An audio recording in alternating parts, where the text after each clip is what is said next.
Welcome back ناظرین. پاکستان کی سیاست میں اگر ایک طرف سنگینی ہے، تلخیاں ہیں، تو دوسری طرف صلح کی بات بھی ہو رہی ہے. معاملات کو آگے لے جانے کے لیے تمام سٹیک ہولڈرز کو ایک پیج پر لانے کی بات بھی ہو رہی ہے. اور آج اڈیالہ جیل میں 4 مہینے کے بعد عمران خان صاحب کے ساتھ ان کی فیملی اور وکلاء کی ملاقاتیں ہوئی ہیں. بہت سارے لوگ اس کو ایک پلیزنٹ چینج کا نام دے رہے ہیں. مفاہمت اگر ہوتی ہے، کوئی گرینڈ ریکنسیلیشن اگر ہوتی ہے، تو ڈیفینیٹلی پاکستان کے لیے یہ بہتر ہوگی. لیکن ابھی اس راہ میں بڑی رکاوٹیں بھی ہیں. اور آج مسلم لیگ ضیاء کے صدر جناب اعجاز الحق ہمارے ساتھ ہیں. پاکستان کی سیاست کس طرف جا رہی ہے، وے فارورڈ کیا ہے، وہ کیا دیکھتے ہیں، ان سے آج ہم بات کریں گے. اعجاز الحق صاحب، السلام علیکم. وعلیکم السلام. بہت مہربانی سر، آپ نے جوائن کیا.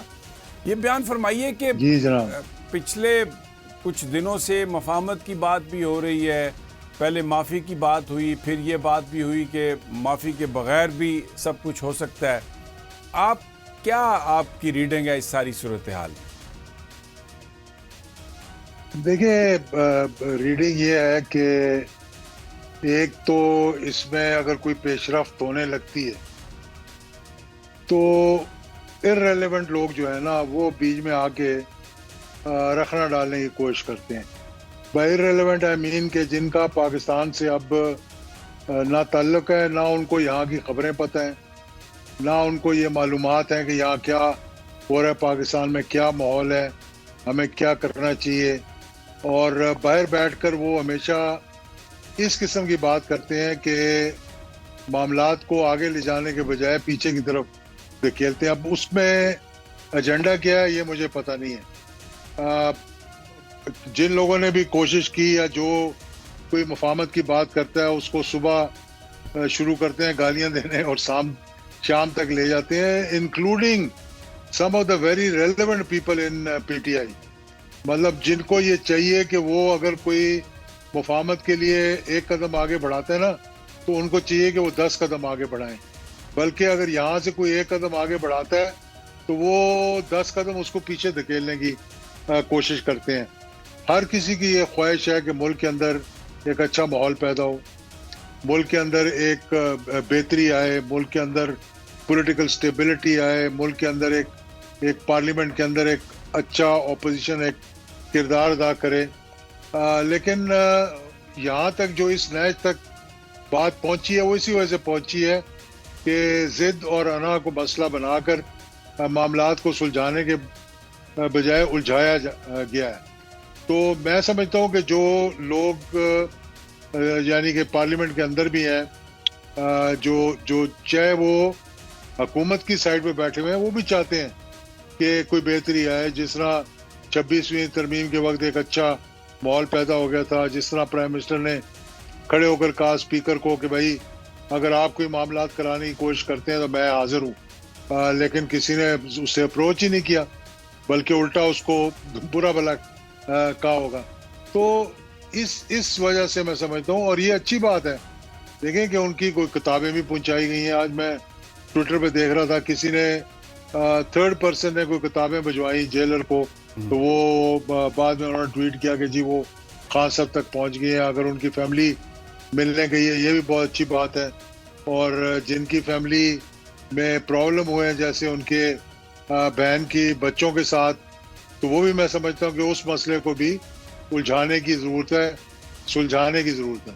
ٹھیک ہے. اچھا، آج کل بات ہو رہی ہے 18ویں ترمیم کو رول بیک کرنے کی، اس کے ساتھ چھوٹے صوبوں کی بھی بات ہو رہی ہے. اور 18ویں ترمیم کے جو کچھ حصے ہیں جن کا تعلق معدنیات سے ہے، ریئر ارتھ منرل سے ہے، وسائل سے ہے، وفاق چاہتا ہے کہ وہ اس کی اونرشپ کا معاملہ ایمیکیبلی سیٹل ہو جائے، تاکہ اس وقت جو ایک ماحول پوری دنیا میں بنا ہے کہ پاکستان کی طرف لوگ دیکھ رہے ہیں، بڑی کمپنیز دیکھ رہی ہیں، اور یہ ٹریلینز آف ڈالر کے معدنیات ہیں، یہ نکل آئیں تو پاکستان کے لیے بہت بہتر ہوگا. آپ کیا دیکھتے ہیں، یہ سب کچھ ممکن ہے؟ کیونکہ نون لیگ اور پیپلز پارٹی تو 18ویں ترمیم کے معاملے میں بہت سینسٹیو ہو کر بیان دیتے ہیں. دیکھیں نون لیگ کا مجھے معلوم نہیں ہے، لیکن پیپلز پارٹی اس معاملے میں بہت سینسٹیو ہے. لیکن اگر پچھلے 15 سال ان کی حکومت ہے جو پیپلز پارٹی کی سندھ کے اندر، اگر ان 15 سالوں کا آپ تخمینہ نکالیں نا کہ بھائی کتنے پیسے ان کو NFC ایوارڈ سے لگے اور کتنے انہوں نے لگائے ہیں. کراچی کا حال دیکھ لیں، ڈوبا ہوا ہے پانی کے اندر. انٹیریئر کا حال دیکھ لیں، برا حال ہے. کچے کے حالات دیکھ لیں جا کر کہ وہاں پر کیا ہو رہا ہے، جہاں پر ڈاکو بیٹھے ہوئے ہیں. اس کا مطلب نہ لا اینڈ آرڈر کنٹرول کرنی ہے، نہ وہ پیسہ جو ان کو مل رہا ہے وہ لگا رہے ہیں. یہ ہم نے سنا ہوا تھا کہ بلوچستان کے اندر اس طرح ہوتا ہے، لیکن اب یہ سندھ جو ہے اس سے بھی 2 قدم آگے چلا گیا، کیونکہ NFC ایوارڈ میں سندھ کو بلوچستان سے زیادہ پیسے مل رہے ہیں. تو KPK میں ان کی اپنی حکومت ہے، KPK میں جا کے آپ لوگوں سے پوچھ لیں کہ کیا ہو رہا ہے، کیا نہیں ہو رہا. تو کچھ چیزیں ایسی ہیں، دیکھیں یہ بڑے غور سے سمجھنے والی بات ہے کہ جن کے لیے کیپیسٹی بلڈنگ نہیں ہے، ایجوکیشن ہو گیا، ہیلتھ ہو گیا، اور یہ NFC کے ساتھ ساتھ جو چیزیں منرلز کی آپ نے بات کی، یہ چیزیں یہ سینٹرلائزڈ ہونی چاہیے فیڈرل گورنمنٹ کے پاس. بہت سے لوگ مجھے ملے ہیں جو آتے ہیں پاکستان میں ایڈ لے کے ایجوکیشن کے لیے، اور ایک ایگزامپل دیتا ہوں، یا ہیلتھ کے لیے ایک ایگزامپل دیتا ہوں. وہ کہتے ہیں جی پہلے ہمیں فیڈرل گورنمنٹ کے پاس آنا پڑتا ہے. وہ کہتے ہیں جی ہم نے ڈیوالو کر دیا، پھر ہم پنجاب جاتے ہیں، پھر ہم سندھ جاتے ہیں، پھر ہم بلوچستان جاتے ہیں، پھر ہم KPK جاتے ہیں، پھر ہم گلگت بلتستان جاتے ہیں، پھر ہم AJK جاتے ہیں. تو انہیں سمجھ ہی نہیں آتی کہ ہم کس کو پیسے دیں، کہاں پہ پیسے لگائیں. تو یہ چیز ہوتی ہے، یہ فیڈریشن کو مضبوط کرنے کے لیے فیڈرل گورنمنٹ کے پاس ہونی چاہیے، کیونکہ چھوٹے صوبوں کے پاس کیپیسٹی نہیں ہے. آپ کا اب سلیبس بھی جو ہے وہ قومی سلیبس نہیں رہ گیا، وہ آپ کا صوبائی سلیبس بن گیا. ہر کسی نے اپنے اپنے ہیرو بنا لیے ہیں، اپنے اپنے ہیروز کی تصویریں لگاتے ہیں. جس طرح اس دفعہ 14 اگست کو آپ نے دیکھا ہوگا کہ قائد اعظم کو اور علامہ اقبال کو ڈھونڈنا مشکل تھا، لیکن اور 36,000 جو ہیں وہ لیڈر پاکستان کے پیدا ہو گئے تھے، جن میں کچھ چیف جسٹسز بھی رہ چکے ہیں اور کچھ جو ہے وہ ہیلم آف افیئرس پہ ہیں.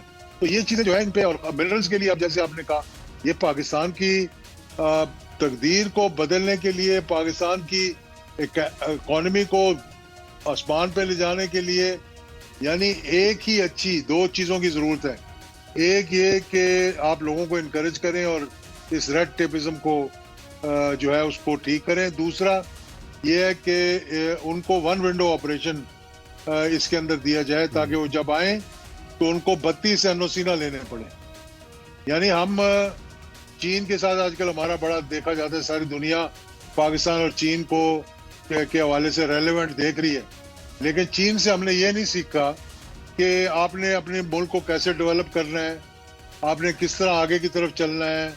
آپ صرف JF تھنڈر کی حد تک نہ جائیں، آپ نیچے جا کر دیکھیں کہ آپ نے اپنی پروڈکشن کو، انڈسٹری کو، اپنی مینوفیکچرنگ کو کس طرح بہتر کرنا ہے. اگر آپ خود نہیں کر سکتے تو ان سے جا کے سیکھیں. ٹھیک ہے، بالکل. اچھا اعجاز صاحب، چھوٹے صوبوں کی بھی بات ہو رہی ہے، ایڈمنسٹریٹو یونٹس بنانے کی بات ہو رہی ہے تاکہ انتظام جو ہے وہ بہتر ہو سکے. تو اس پر بھی پیپلز پارٹی بھی اس کی مخالفت کرتی ہوئی نظر آ رہی ہے، نون لیگ بھی مخالفت کرتی ہوئی نظر آ رہی ہے. اور اسحاق ڈار صاحب نے تو یہ کہا کہ ابھی تو 26 ترمیم بھی ہضم نہیں ہوئی، تو 27ویں ترمیم کی کیا ابھی ذکر کرنا. تو یہ آسانی سے یہ آپ سمجھتے ہیں معاملہ یہ سلجھ جائے گا، حل ہو جائے گا؟ دیکھیں اس پولیٹیکل ڈسپنسیشن کے اندر، ان دی پارلیمنٹری فارم آف گورنمنٹ جس طرح ہم چل رہے ہیں ابھی، اور صوبے جس طرح پولیٹیکل پارٹیز کا جس طرح اجارہ داری ہے صوبوں کے اوپر کہ وہ اپنی اپنی ڈائنیسٹی بنا کر وہاں بیٹھے ہوئے ہیں، اور ان کو یہ بھی پتہ ہے کہ اگلے جنریشن میں کون آگے کس کو لانا ہے، اس سے اگلی جنریشن میں کس کو آگے لے کر آنا ہے. تو میں تو شروع سے صوبوں کے حق میں ہوں کہ صوبے جو ہیں وہ ایڈمنسٹریٹو بیسس پہ ہونے چاہیے، ایتھنک بیسس پہ نہیں ہونے چاہیے. اگر آپ ایڈمنسٹریٹو بیسس پہ چھوٹے صوبے بنائیں گے تو اس میں ہمارے جو پولیٹیکل پارٹیز ہیں، جیسے سندھ آ گیا فار ایگزامپل، پیپلز پارٹی تو کہے گی ہمیں مار دو جان سے، صوبہ نہ بناؤ دو.